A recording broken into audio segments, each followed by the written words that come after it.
Good morning, my friends. We have last saw and heard a talk by Swamiji, Unity in Diversity, which was delivered in London in 1896, where he talked about the various aspects, how it has been distributed, and the questions raised about the heavens and other things which are external, then how one can come back inside, inward journey. Subsequently, he again delivered another interesting and very soulful talk. This speech was delivered in London on 5th of November 1896. The topic is the freedom of the soul. In this topic, Swamiji beautifully brought out in the beginning about the Upanishad and its importance and how it is derived, and various aspects of the Upanishads and its origins.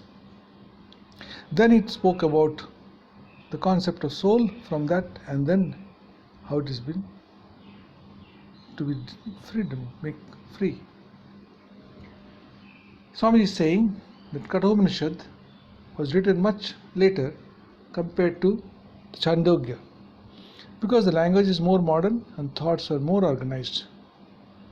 In the older Upanishads, the language is very archaic, like that of the hymn portion of the Vedas, and has to wade sometimes through quite a mass of unnecessary things to get at the essential doctrines. The ritualistic literature about which Swamiji is saying that I told you, which forms the second division of the Vedas, has left a good deal of its mark upon the old Upanishad, so that more than half of it is still ritualistic. There is, however, one great gain in studying this very old Upanishads. What is this importance aspect of the old Upanishads? He is saying you trace, as it were, the historical growth of the spiritual ideas. In the more recent Upanishads, the spiritual ideas have been collected and brought into one place, just like in Bhagavad Gita, for example, which we may perhaps look upon as the last of the Upanishads. You do not find any inkling of these ritualistic ideas which are there in the old Upanishads. The Gita is like a bouquet composed of the beautiful flowers of the spiritual truths collected from the Upanishads. But in the Gita, you cannot study the rise of the spiritual ideas. You cannot trace them to their source. To do that, as has been pointed out by many, you must study the Vedas.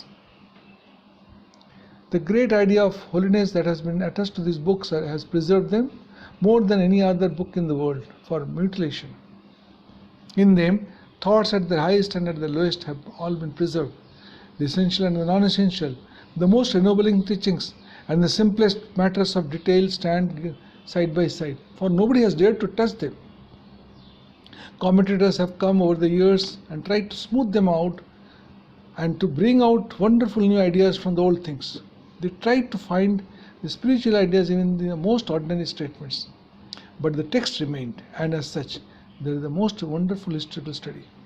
Swamiji is saying, we all know that in the scriptures of every religion, changes were made to suit the growing spirituality of later times. One word has changed here, and another put in there, and so on. This probably has not been done with the Vedic literature, or if ever done, it is almost imperceptible, very few. So, there is a great advantage there.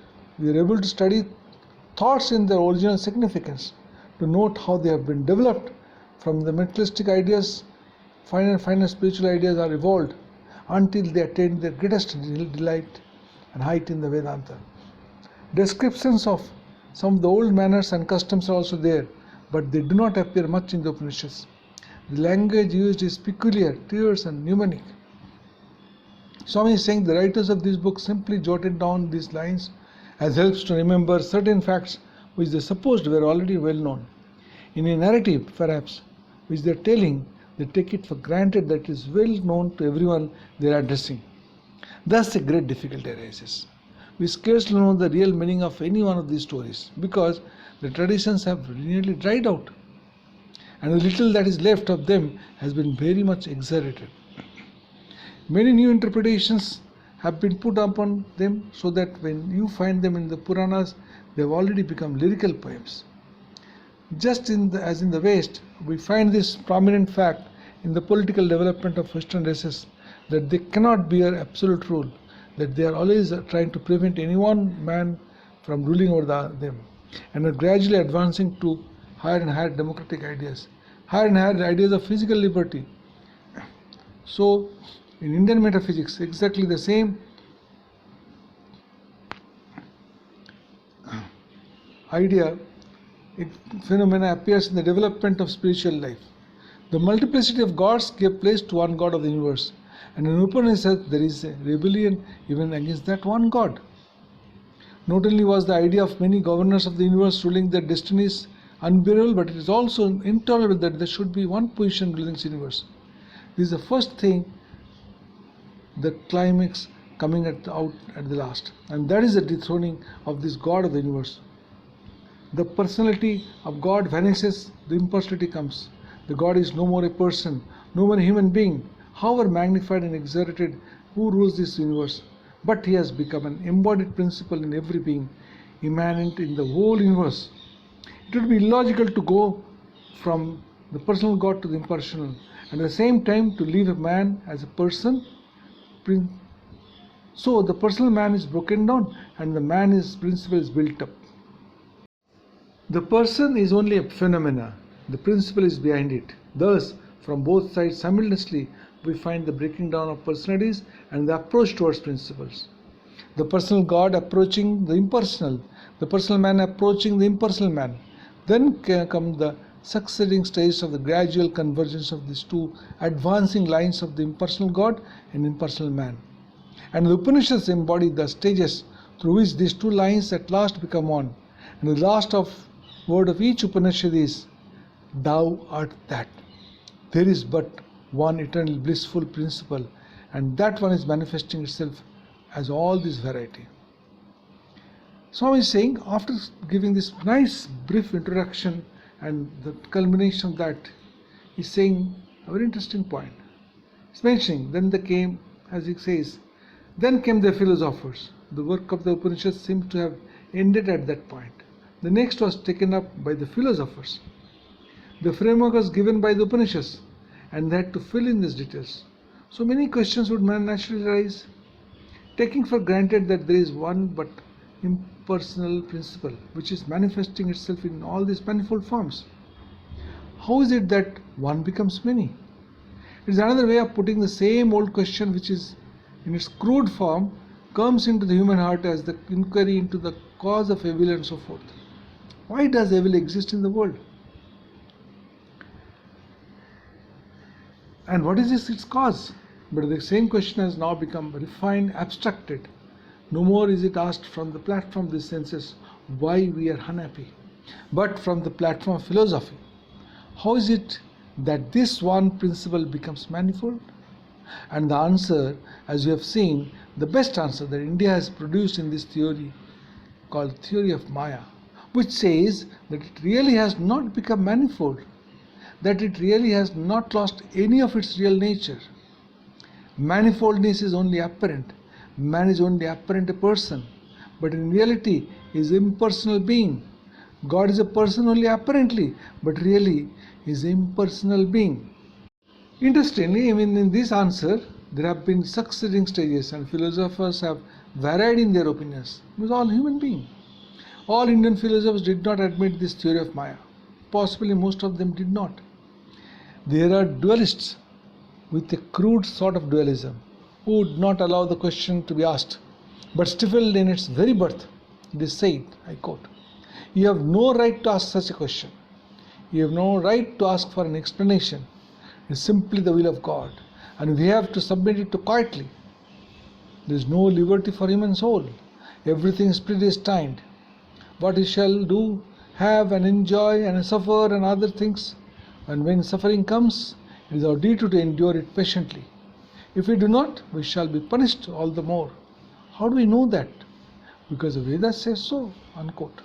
And thus they have their texts and their meanings, and they want to enforce these things on theory, which are quite absurd, which are not possibly today's world be acceptable by many people.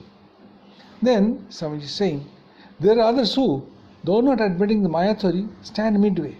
They say that the whole of this creation forms, as it were, the body of God. God is the soul of all souls and of the whole of nature. In the case of individual souls, contraction comes from evil doing. When a man does anything evil, his soul begins to contract and his power is diminished and goes on decreasing until he does good works. When it expands again, one idea seems to be common in all the Indian systems. And Swami is saying, I think in every system in the world, whether they know it or not, and that is what I should call the divinity of man.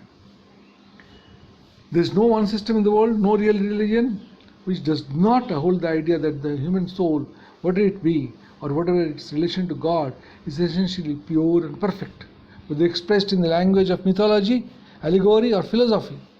Its real nature is blessedness and power, not weakness and misery. Somehow or other, this misery has come. The crude systems may call it a personified evil, a devil, or an Ahiraman, to explain how this misery came. Other systems may try to make a god and a devil in one, who makes some people miserable and others happy, without any reason whatsoever. Others again, more thoughtful, bring the theory of Maya and so forth. But one fact stands out clearly, and it is with this that we have to deal. After all, these philosophical ideas and systems are but gymnastics of the mind, intellectual exercises, nothing more than that. The one great idea that to me, Swami is saying, seems to be clear and comes out through masses of superstition in every country and in every religion is the one luminous idea that man is divine. That divinity is our nature. Whatever else comes in is a mere superstition or superimposition, as the Vedanta calls it. Something has been superimposed, but that divine nature never dies. In the most degraded as well as in the most saintly, it is ever present. It has to be called out and it will work itself out. We have to ask and it will manifest itself. The people of old knew that fire lived in the flint and in dry wood, but friction was necessary to call it out. So this fire of freedom and purity is the nature of every soul and not a quality, because qualities can be acquired and therefore can be lost. Wonderfully Swamiji is saying that what is the freedom of the soul? Here's the interesting things he's talking about. I can say what he's saying. So this fire of freedom and purity is the nature of every soul and not a quality, because qualities can be acquired and therefore can be lost. The soul is one with freedom, and the soul is one with existence, and the soul is one with knowledge. That is the Sat-Chit-Ânanda. Existence-Knowledge-Bliss Absolute is the nature, the birthright of the soul, and all the manifestations that we see are its expressions, dimly or brightly manifesting itself. Even death is but a manifestation of the real existence. Birth and death, life and decay, degeneration and regeneration are all manifestations of this oneness. So, knowledge, however it manifests itself, either as ignorance or as learning, is but the manifestation of the same Chit. There is the essence of knowledge. The difference is only in degree and not in kind. The difference in knowledge between the lowest form that crawls under our feet and the highest genius that the world may produce is only one of degree and not of kind. The Vedantin thinker boldly says that the enjoyment in this life, even the most degraded joys, are but manifestations of that divine bliss, the essence of the soul. This idea seems to be most important in Vedanta. And as I was talking about, Swami is saying, as I have said it, it appears to me that every religion holds it. I have yet to know the religion which does not. It is the one universal idea working through all religions. Take the Bible for instance. Swami is giving an example. He is talking to the Western world, so that's the reason he has brought the Bible in this as example. You find that the allegorical statement that the first man, Adam, was pure and that his purity was uplifted by his evil deeds afterwards. It is clear from this allegory that the thought that the nature of the primitive man was perfect. The impurities that we see, the weakness that we feel, are but superimpositions on that nature, and the subsequent history of the Christian religion shows that they also believe in the possibility, nay, the certainty of regaining that old state. This is the whole theory of Bible, Old and New Testaments together. So with the Mohammedans, Swami is again giving the example. And they also believed in Adam and purity of the Adam, and through Muhammad the way was open to regain this lost state. So with the Buddhist, They believe in a state called nirvana, which is beyond this relative world. It is exactly the same as the Brahman of the Vedantins. And the whole system of Buddhists is founded upon the idea of regaining that lost state of nirvana. In every system, we find this doctrine present that you cannot get anything which is not yours already. You are indebted to nobody in this universe. You claim your own birthright, as it has been most poetically expressed by a great Vedantin philosopher in the title of one of his books, quote, "The attainment of our own empire," unquote. That empire is ours. We have lost it and we have to regain it. The Mayavadin, however, says that this losing of the empire was a hallucination. You never lost it.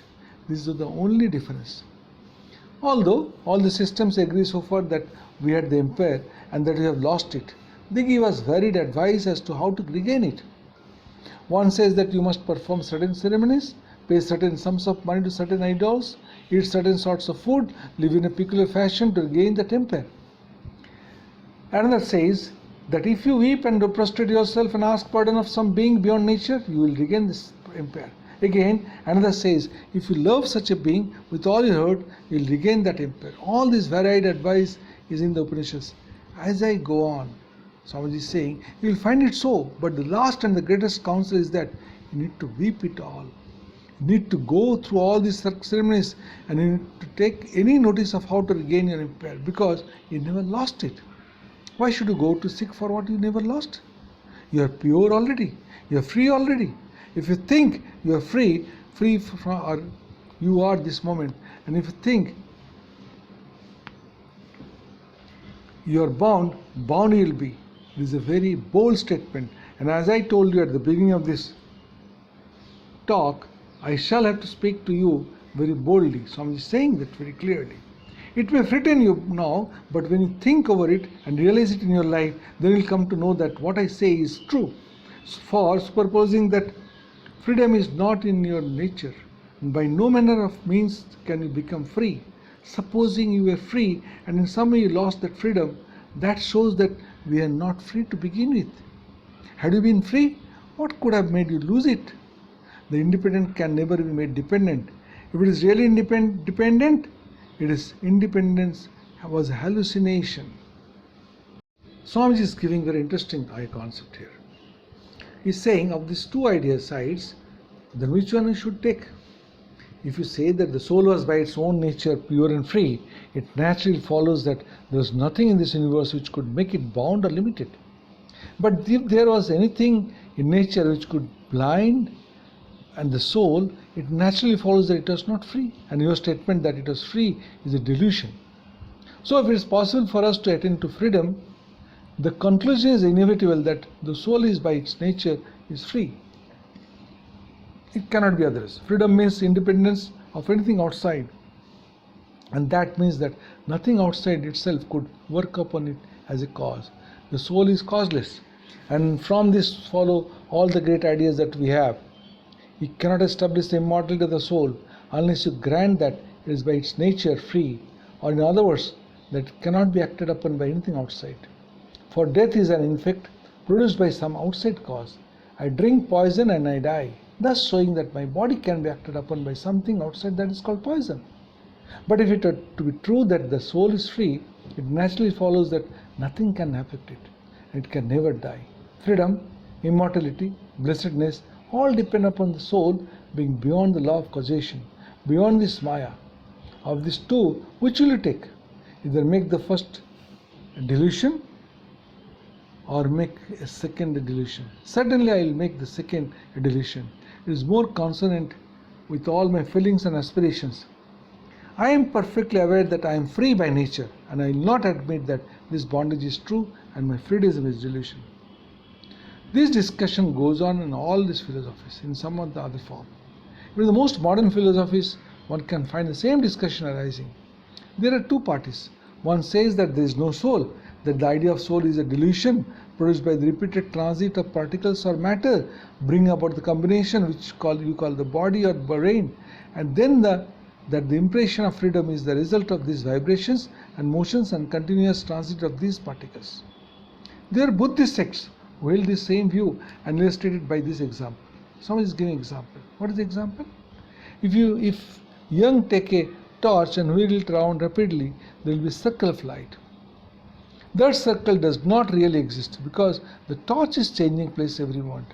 We are but bundles of little particles, which in their rapid wielding produce the delusion of a permanent soul. The other party states that in the rapid succession of thought, matter occurs as a delusion and does not really exist.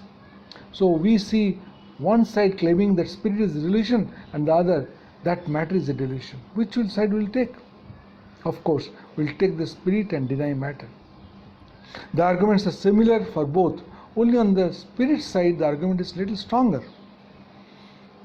For nobody has ever seen what matter is. We can only feel ourselves. I never knew a man who could feel matter outside of himself. Nobody is ever able to jump outside of himself. Therefore, the argument is a little stronger on the one side of the spirit. Secondly, the spirit theory explains the universe, while materialism does not. Hence, the materialistic explanation is illogical. If you boil down all the philosophies and analyze them, you will find that they are reduced to one or the other one of these two positions. So here, too, in a more intricate form, in a more philosophical form, we find the same questions about natural purity and freedom. One side, they says that the first is a delusion and the other that the second is a delusion. And of course, we side with the second in believing that our bondage is a delusion. Swami is saying the solution of Vedanta is that we are not bound, we are free already. Not only so, but to say or to think that we are bound is dangerous. It is a mistake. It's a self-hypnotism. As soon as you say, I am bound, I am weak, I am helpless, etc., etc., onto you, you rivet one more chain upon yourself. Do not say it. Do not think of it. I have heard of a man who lived in a forest and used to repeat day and night, Shivoham, Shivoham, Shivoham. I am the Blessed One. And one day a tiger fell upon him and dragged him away to kill him. People on the other side of the river saw it and heard the voice so long as voice remained in him, saying Shivoham, Shivoham, even in the very jaws of the tiger. There have been many such men. There have been cases of this man who, while being cut to pieces, have blessed their enemies. I quote, I am he, and so art thou. I am pure and perfect, and so are all my enemies. You are he, and so am I. Unquote. That is the position of strength. Nevertheless, there are great and wonderful things in the religions of the dualists. Wonderful is the idea of personal God apart from nature, whom we worship and love. Sometimes this idea is very soothing, but, says the Vedanta, the soothing is something like the effect that comes from an opiate, not natural. It brings weakness in the long run, and what this world wants today, more than it ever did before, is strength. It is a weakness, says the Vedanta, which is the cause of all misery in this world. Weakness is the one cause of suffering.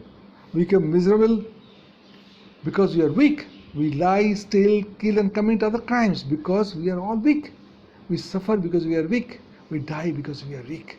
When there is nothing to weaken us, there is no death nor sorrow. We are miserable through delusion. Give up that delusion and the whole thing vanishes. It is plain and simple indeed. Through all these philosophical discussions and tremendous mental gymnastics, we come to this one religious ideas, the simplest in the whole world. This is the very important things. Swamiji is very interesting giving a very important answer to a question. And he's saying very clearly, the monistic Vedanta is the simplest form in which you can put truth. He's saying to teach dualism was a tremendous mistake made in India and everywhere else, because people did not look at the ultimate principles, but only thought of the process, which is very intricate indeed. To many, these tremendous philosophical and logical propositions were alarming. They thought these things could not be made universal, could not be followed in everyday practical life, and that under the guise of such a philosophy, much laxity of living would arise. But Swamiji is saying, I do not believe at all that monistic ideas preached to the world would produce immortality and weakness. On the contrary, Swamiji is saying, I have reason to believe that it is the only remedy there is. If this be the truth, why let people drink ditch water when the stream of life is flowing by? If this be the truth, that they are all pure, why not at this moment teach it to the whole world? Why not teach it with the voice of thunder to every man that is born, to saints and to sinners, to men, women and children, to the man on the throne and to the man sweeping the streets? It appears that now a very big and a very great undertaking. To many it appears very startling, but that is because of superstitions, nothing else. By eating all sorts of bad and indigestible food, or by starving ourselves, we are incompetent to eat a good meal. We all have listened to the words of weakness from our childhood. You hear people say that they do not believe in ghosts, but at the same time, there are very few who do not get a little creepy sensation in the dark. It's simply superstition. So with all these religious superstitions, there are people in this country who, if I told them that there was no such thing as a devil, will think all religions is gone. Many people have said to me, how can there be religion without a devil? How can there be religion without someone to direct us? How can we live without being ruled by somebody? We like to be treated because we have become used to it. We are not happy until we feel we have been reprimanded by somebody every day. The same superstition.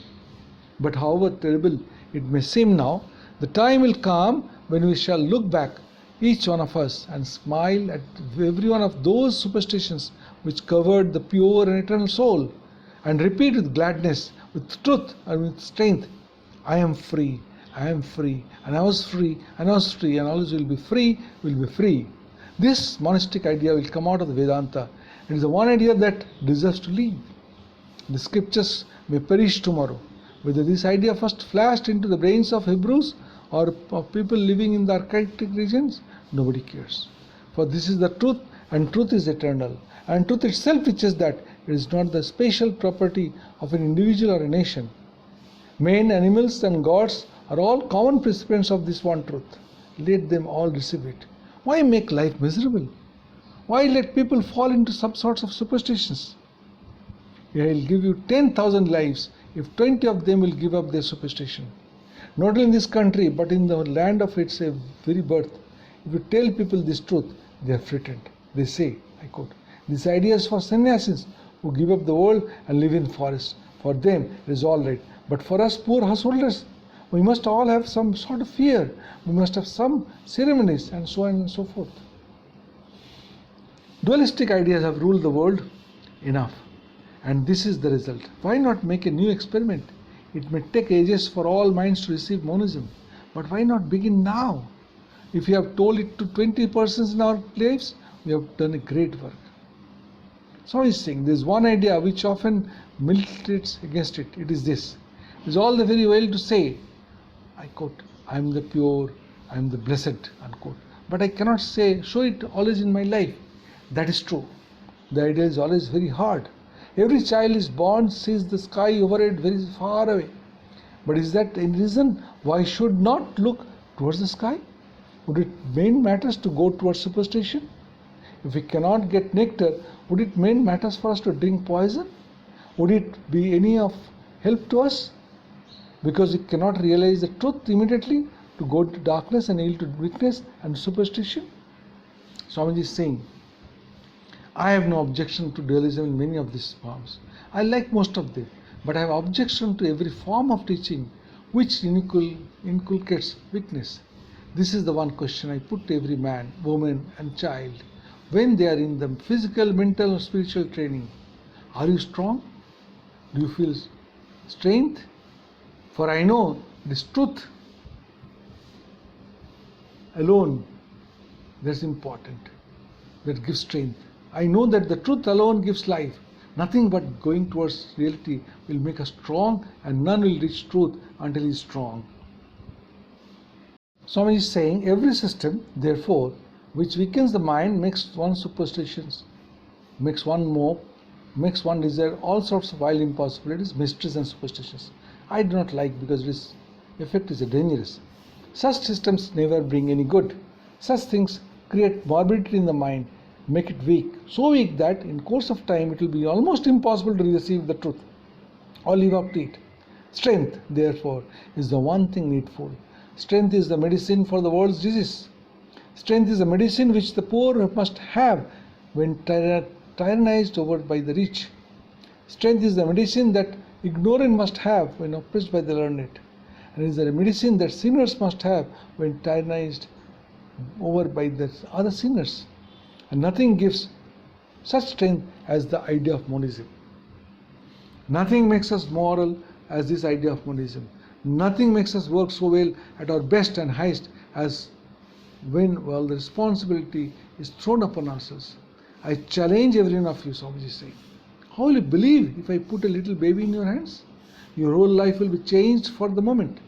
Whatever it may be, you must become selfless for the time being. You will give up all your criminal ideas as soon as responsibility is thrown upon you. Your whole character will change. So if the whole responsibility is thrown upon your shoulders, we shall be all at our highest and best.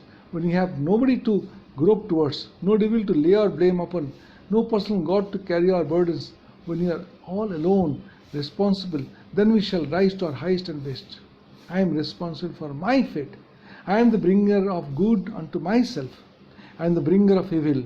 I am the pure and blessed one. We must reject all thoughts that assert the contrary. Swamiji is giving a quotation. And I quote, I have neither death nor fear. I have neither caste nor creed. I have neither father nor mother nor brother, neither friend nor foe, for I am existence, knowledge and bliss, absolute. I am the blissful one. I am the blissful one. I am not bound either by virtue or vice, by happiness or misery. Pilgrimages and books and ceremonials can never bind me. I have neither hunger nor thirst. The body is not mine, nor am I subject to the superstitions and decay that come to this body. I am existence, knowledge and bliss absolute. I am the blissful one. I am the blessed blissful one. Unquote.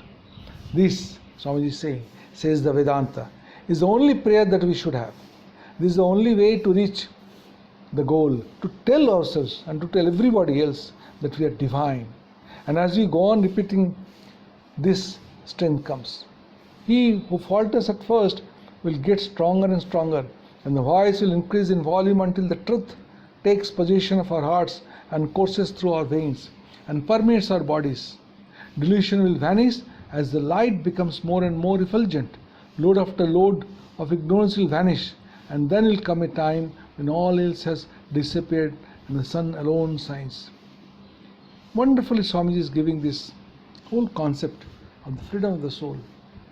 As we see, initially he talks about the concepts of the old Upanishads, how they have been built, the concept concurrently the newer Upanishads, how the language and everything, the essences come, the ritualistic part, non-ritualistic part, and from there finally is giving the kind of a medicine, kind of the solution for a present problem also, that you should not be weak, you should be strong. You should always think that I am existence, knowledge and bliss absolute. I am the blissful one. I am the blissful one. Wonderfully. Sastanga Pranam to Swamiji. Hari Om Tat Sat.